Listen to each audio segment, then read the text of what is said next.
Shalom jemaat yang dikasihi Tuhan, selalu bersuka cita, amin. Selalu mengucap syukur, amin. Baik, untuk tema khotbah saya pada malam ini, saya berikan tema tetap berdoa dengan yakin. Haleluya. Katakan sama-sama 2, 3. Tetap berdoa dengan yakin. Karena firman Tuhan di Yakobus pasal 5 ayat 16, kita akan baca sama-sama 2, 3. Karena itu hendaklah kamu saling mengaku dosamu dan saling mendoakan supaya kamu sembuh. Doa orang yang benar bila dengan yakin didoakan sangat besar kuasanya. Ya, saya tebeli kalimat dengan yakin didoakan, maka akan sangat besar kuasanya. Jadi kalau tidak yakin kita berdoa, tidak ada kuasanya. Betul ya? Ya, harus dengan yakin. Ya. Nah, saya percaya orang yang mengenal Tuhan secara pribadi saat di dalam kesesakan akan tetap berdoa dengan yakin kepada Tuhan apapun kondisinya. Haleluya. Karena dia mengenal Tuhannya itu Tuhan yang sungguh baik kepada dia. Ya. Nah, mari kita sekarang belajar dengan tokoh Alkitab yang luar biasa yang namanya Daud. Kalau saudara baca di Mazmur, ya, itu banyak doa-doa Daud bermazmur, pujian Daud, kehidupan Daud. Saudara bisa baca di 1 Samuel, 2 Samuel, luar biasa. Dia seorang manusia yang biasa dan mengalami pergumulan hidup juga luar biasa. Dan Tuhan katakan, ia berkenan di hadapanku. Yesus disebut keturunan Daud. Raja Israel yang terbesar adalah Daud. Ya, walaupun secara hikmat, secara kekayaan kalah dengan anaknya Salomo, tapi justru yang dikenang adalah Daud. Ya, sampai hari ini makamnya Daud ada tempat tujuan wisata. Ya, saya sudah 4 kali ke Israel, selalu pasti dibawa ke makamnya Daud. Ya. Dan juga ada patung Raja Daud. Patungnya itu Daud tidak bawa pedang, tapi kecapi. Karena dia adalah pemazmur, dia pemuji. Tapi orang yang sangat dekat pada Tuhan, sangat percaya juga mengalami betapa dia hidup di dalam kesesakan, di dalam kesulitan. Nah, kita akan belajar tentang doa Daud di Mazmur pasal 86. Di mana dalam kesesakan dia tetap berdoa dengan yakin bahwa dia dikasih Tuhan. Demikian juga saya dan saudara, apapun situasi kondisi kita, keadaan kita, ya biarlah kita tetap yakin, aku dikasih Tuhan. Amin. Katakan, aku dikasih Tuhan. 2, 3. Ya. Rencana Tuhan selalu baik. Walaupun kita banyak tidak mengerti kenapa sesuatu terjadi. Lihat, kita baca di Mazmur 86 ayat 1 sampai 2. Ayo kita baca sama-sama. 2, 3. Doa Daud, sendengkanlah telingamu ya Tuhan, jawablah aku, sebab sengsara dan miskin aku. Peliharalah nyawaku, sebab aku orang yang kau kasihi. Selamatkanlah hambamu yang percaya kepadamu. Ini loh realitas. Ini kisah nyata kehidupan seorang yang dikasih Tuhan. Orang yang mengasihi Tuhan. Ya, tapi dia juga alami suatu keadaan dan dia berkata, sebab sengsara dan miskin aku. Dan terus dia doa, peliharalah nyawaku. Aku orang yang engkau kasih, selamatkanlah hambamu ini. Kenapa? Dia tuh sedang dikejar-kejar oleh mertuanya, mau dibunuh. Saudara dalam kesengsaraan, saudara tidak mengalami seperti Daud mau dibunuh orang, dikejar-kejar untuk mau dibunuh walaupun tidak salah. Ada orang sengsara tapi masih kaya. Misalnya sengsara lagi kena sakit penyakit, ya mungkin kena kanker, ya atau kena gagal ginjal, ya ditangani dokter top, masih kaya. Daud sudah sengsara miskin lagi. Double sorrow. Ini realitas kehidupan Daud. Nah, keadaan Daud sengsara dan miskin. Dia terpaksa melarikan diri dari rumahnya karena mau dibunuh mertuanya sendiri, yaitu Raja Saul. Sengsara, dia sudah punya istri, sudah tinggal di rumah yang nyaman karena dia jadi mantunya raja. Dia itu sudah kepala pasukan, ya sudah dapat penghormatan dari rakyat Israel karena dia memimpin pasukannya berperang dan Tuhan selalu memberikan dia kemenangan. Tapi karena hanya iri hati mertuanya itu yang Daud hormati, tapi dia dapat perlakuan yang tidak baik. Dia mau dibunuh dan dia melarikan diri. Dia tinggalkan istrinya yang cantik, kenyamanan rumahnya, tempat tidur yang nyaman. Bahkan dia mungkin meninggalkan segala sesuatu yang dia kasihi, ya toh, sengsara. Dan di dalam dia itu melarikan diri, ya supaya dia tidak dibunuh oleh mertuanya. Dia kehabisan bekal juga. Dan dia lapar. Dan akhirnya dia sampai di Nob, dia menemui imam namanya Ahimelek untuk dia minta roti. Ya, di 1 Samuel pasal 21 ayat 3, waktu dia tiba di Ahimelek, ya Imam Ahimelek di Nob. Maka sekarang apa yang ada padamu berikanlah kepadaku 5 roti atau apapun yang ada. Lalu imam itu memberikan kepadanya roti kudus, roti dari bait Allah, ya. Karena tidak ada roti di sana kecuali roti sajian. Roti itu bisa diangkat orang dari hadapan Tuhan supaya pada hari itu roti itu diambil ditaruh bagi roti baru. Dia minta roti, ya Ahimelek ambil roti dari tempat sembahyang, saudaraku, ya. Daud sudah gak punya makanan, ya. Dia alami itu, dia lapar, ya. Saudara masih bisa makan enak mungkin, ya. Saya nasinya asal anget gitu, panas, kasih sambal tempe, sudah tempe tok sambal tempe, wah wis. Iso tanduk, saudaraku. Ya, ini perut gede karena kakak kan makan sambal tempe gitu. Kalau sudah makan sambal tempe itu, waduh, tanduk, saudaraku, saudara. Tapi sekarang juga nular nang anak juga suka sambal tempe, saudaraku, ya. Ya, oh, siapa yang suka sambal tempe? Oh, ono folone aku rek. Tak kira sak aku tok. Oh, mas panas-panas itu enak ya. Ya. Terus lagi dia saat dari Nob ini, ya akibat apa yang dilakukan tuh Imam Ahimelek dan banyak imam, kurang lebih 84 dibunuh loh sama Saul. Gara-gara apa? Ya kasih roti ini sama Daud. Saudara bisa baca di 1 Samuel pasal 21 itu secara keseluruhan. Nah, saudara, sampai akhirnya dia juga tiba di kota Gad, rajanya Akis. Nah ini di ayat 11 sampai 14 ini masih satu pasal, saudaraku, ya. Pegawai-pegawai Akis berkata kepada tuannya, bukankah ini Daud raja negeri itu? Bukankah tentang dia orang menyanyi berbalas-balasan sambil menari-nari demikian? Saul mengalahkan beribu-ribu musuh, tapi Daud berlaksa-laksa. Daud memperhatikan perkataan itu dan dia menjadi takut sekali kepada Akis raja kota Gad itu. Takut apa? Takut dibunuh. Ya, takut sekali. Ini dia juga manusia biasa. Takut sekali, takut dibunuh. Kalau ketahuan dia ada Raja Daud, pasti akan dibunuh sama Akis.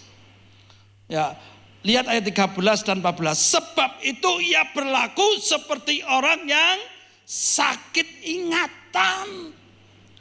Di depan mata mereka dan berbuat pura-pura gila di dekat mereka. Ia menggores-gores pintu gerbang dan membiarkan ludahnya meleleh ke janggutnya. Lalu berkatalah Akis kepada para pegawainya, tidakkah kamu lihat bahwa orang itu gila? Mengapa kamu membawa kepadaku?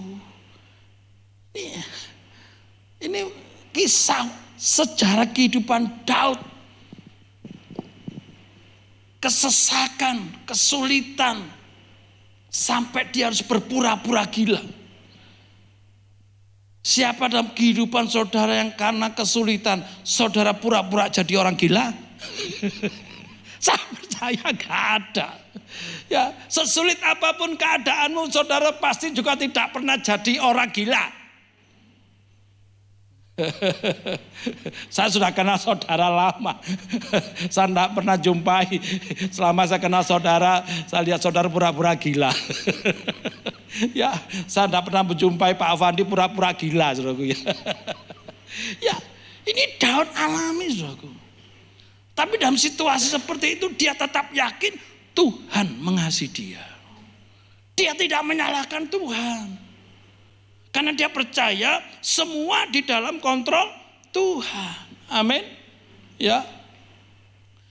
Sadang pelarian dia akhirnya sampai kepada Akis raja kota Gat dan ketahuan oleh para pegawai Akis. Dan karena takut maka Daud berpura-pura menjadi orang gila. Seperti Daud dalam segala kondisi yang terjadi dalam kehidupan kita. Mungkin kita sedang sakit. Ya. Saya sungguh juga ikut sedih, saudara. Prihatin juga. Ada beberapa jemaat juga mengalami kondisi yang tidak baik kesehatannya. Tiap hari terus saya doakan, saya sebagai gembala ya, saya terus melakukan bagian saya. Ya, mendoakan jemaat-jemaat yang sakit, saudaraku ya. Ada yang kena stroke, ada yang kena gagal ginjal, harus cuci darah rutin, ya, dan lain-lain. Belum ada yang mengalami kesulitan dalam usahanya, ya. Ada kesulitan-kesulitan, ya.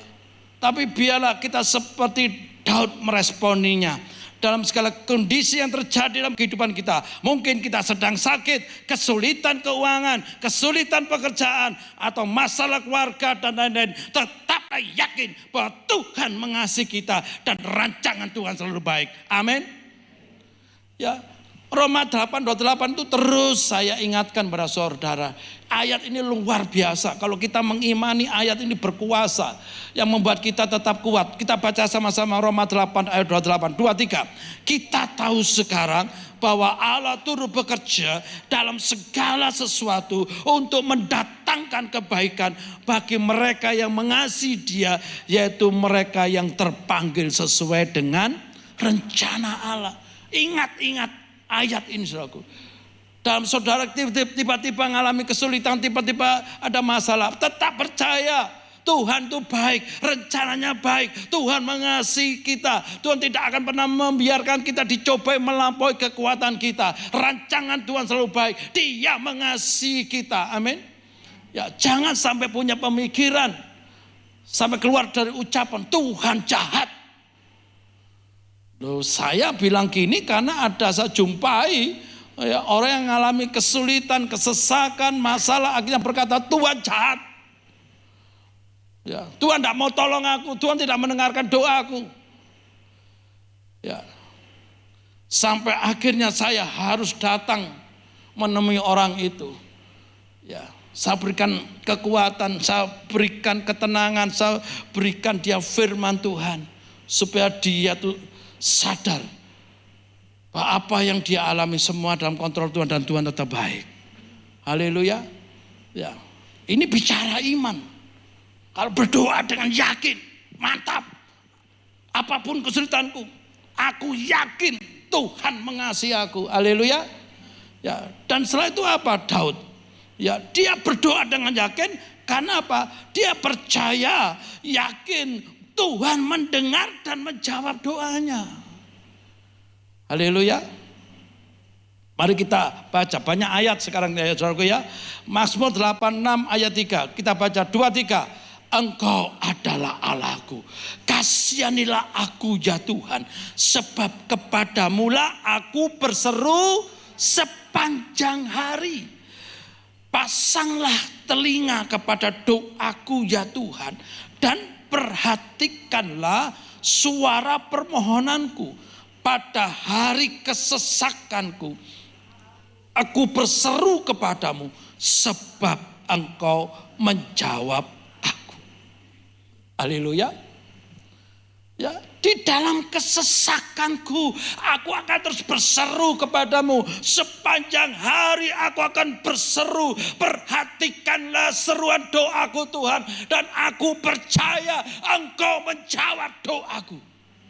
Amin. Jangan sampai kita berhenti berdoa.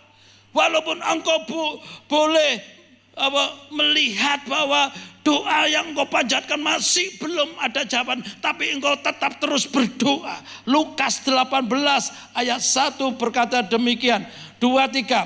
Yesus mengatakan suatu perumpamaan kepada mereka untuk menegaskan bahwa mereka harus selalu berdoa dengan tidak jemu-jemu. Katakan sebelahmu, berdoa dengan tidak jemu-jemu. Ya, kalau tidak jemu-jemu artinya apa? Terus, menerus, walaupun belum ada pemulihan, tetap berdoa. Karena mungkin kita sedang di dalam ujian. Sabar enggak kita ini? Roma 12 ayat 12 kita baca 2, 3. Bersukacitalah dalam pengharapan, sabarlah dalam kesesakan, dan bertekunlah dalam doa. Bertekun dalam doa, berdoa dengan tidak jemu-jemu, bertekun di dalam doa. Tadi Daud juga menyatakan dia setiap hari berseru-seru sepanjang hari. Berarti dalam satu hari ini dia terus banyak berdoa. Bukan berdoa sekali aja jam 7 pagi atau jam 5 pagi. Ya, sepanjang hari. Karena dia mengalami kesesakan. Dan dia berdoa dengan yakin bahwa dia dikasihi Tuhan. Dan Tuhan menjawab doanya. Ya. Yakobus pasal 5 ayat 17. 2, 3. Elia adalah manusia biasa, sama seperti kita. Dan ia telah bersungguh-sungguh berdoa supaya hujan jangan turun, dan hujan pun tidak turun di bumi selama 3 tahun dan 6 bulan. Lalu ia berdoa pula, dan langit menurunkan hujan, dan bumi pun mengeluarkan buahnya. Ya, ada kalimat bersungguh-sungguh. Ya, Yakobus ini yang menulis ini adalah saudaranya Yakobus. Saudaranya Yesus, saudara tiri. Ya, dia salah satu penatua di Yerusalem. Nah, bukan Yakobus saudaranya Yohanes anak Zebedius.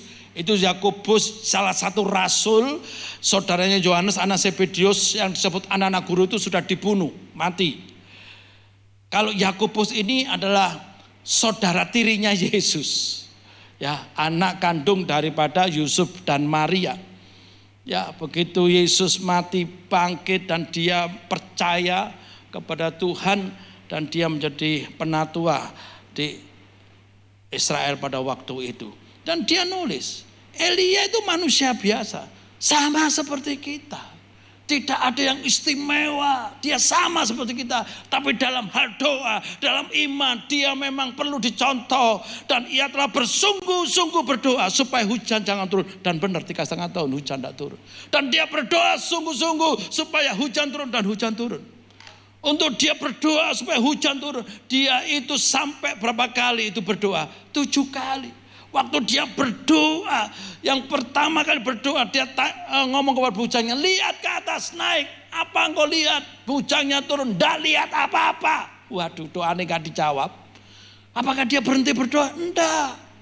Berdoa lagi sungguh-sungguh. Setelah itu minta bujangnya naik lagi ke bukit. Lihat apa yang kau lihat.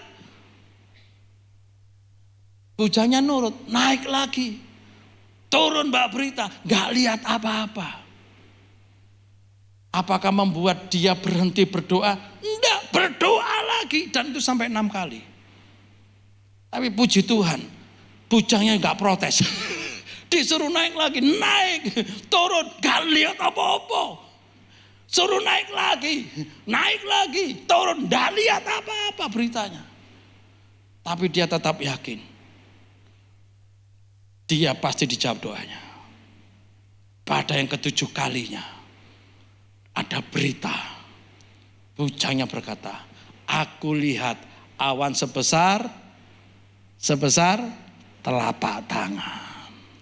Cukup bagi Elia. Itu jawaban telah tiba. Walaupun sebesar telapak tangan, itu jawaban. Dan sekejap terjadi hujan badai.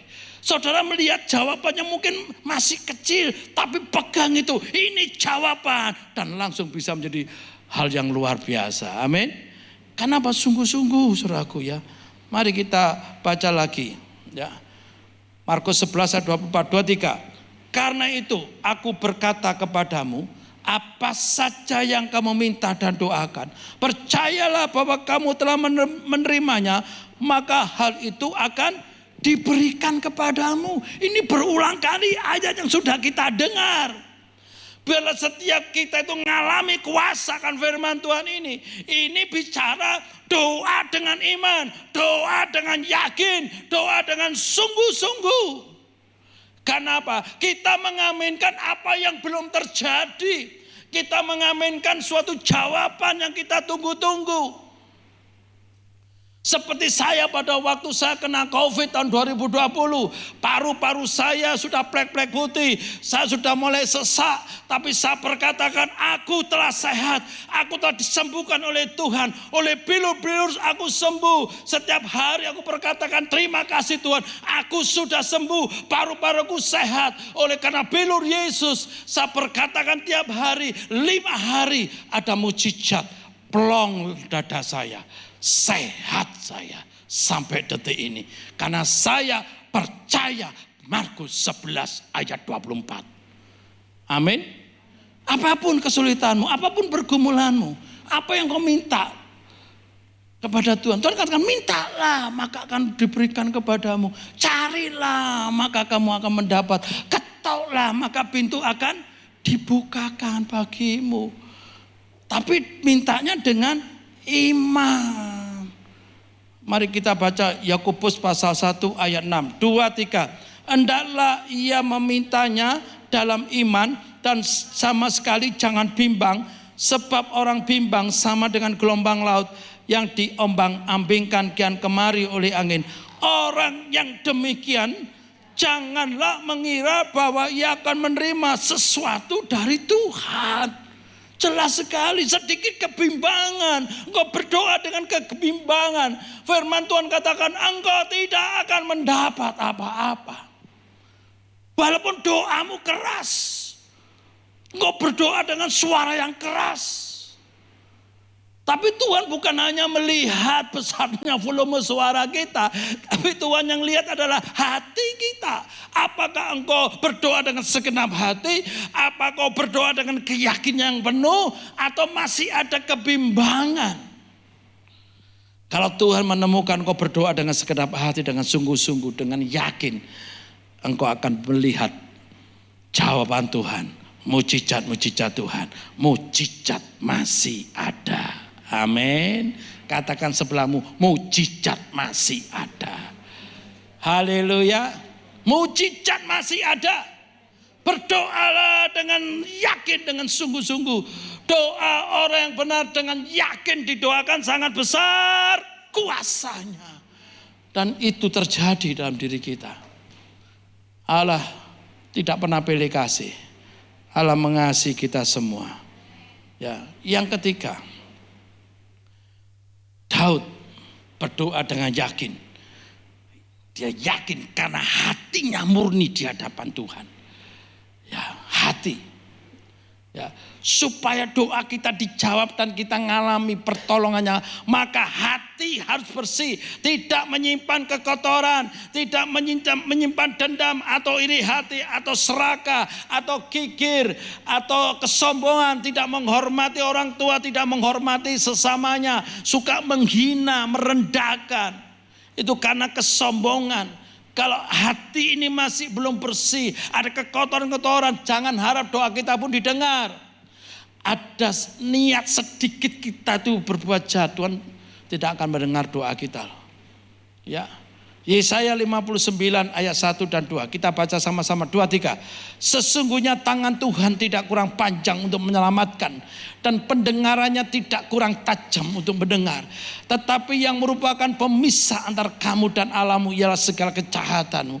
Dan yang membuat dia menyembunyikan diri terhadap kamu sehingga ia tidak mendengar ialah segala dosamu. Jadi kalau kita itu sudah berdoa sekian lama belum ada jawaban, ya cek dulu hati kita bersih enggak? Kita masih menyimpan kesalahan orang lain enggak? Kita masih belum mengampuni seseorang enggak? Siapapun. Ya, karena Tuhan ingin ya bereskan hatimu. Kalau hati kita memang sudah beres, kita yakin kita sudah berdoa sama Tuhan, minta Roh Kudus singkapkan kalau ada dosa yang tersembunyi yang belum kita akui di hadapan Tuhan, ya. Dan kita yakin hati kita damai, ya, tidak ada dosa, tidak menyimpan kepahitan. Sudah, percaya ini suatu ujian. Amin. Sudah tinggal tunggu waktunya Tuhan. Karena percaya pada Tuhan, juga percaya waktunya Tuhan. Itu namanya percaya, sungguh-sungguh percaya. Waktu Tuhan, waktu yang terbaik. Amin. Haleluya. Haleluya. Ya. Kita baca Kisah Rasul 24 ayat 16. 2, 3. Sebab itu aku senantiasa berusaha untuk hidup dengan hati nurani yang murni di hadapan Allah dan manusia. Di hadapan Allah dan manusia murni. Kita berani diuji hati kita. Ya, kita berani, kita naikkan pujian, ujilah aku Tuhan, ujilah. Ya, kita berani diuji, ya, hati kita. Ya, biar setiap kita juga berani saudara, diuji. Memang hati kita ini bersih, murni di hadapan Allah dan manusia. Kita berteman murni, tulus. Ya, haleluya. Kalau itu yang kita miliki, tenang saja. Masalah boleh ada tapi kita percaya Tuhan pasti menolong kita. Amin. Haleluya. Ya. Kesimpulan, tetap berdoa dengan yakin. Yakin bahwa dia dikasihi Tuhan. Yakin Tuhan mendengar dan menjawab doanya. Yakin hatinya murni di hadapan Tuhan. Tuhan Yesus memberkati. Mari kita bangkit berdiri.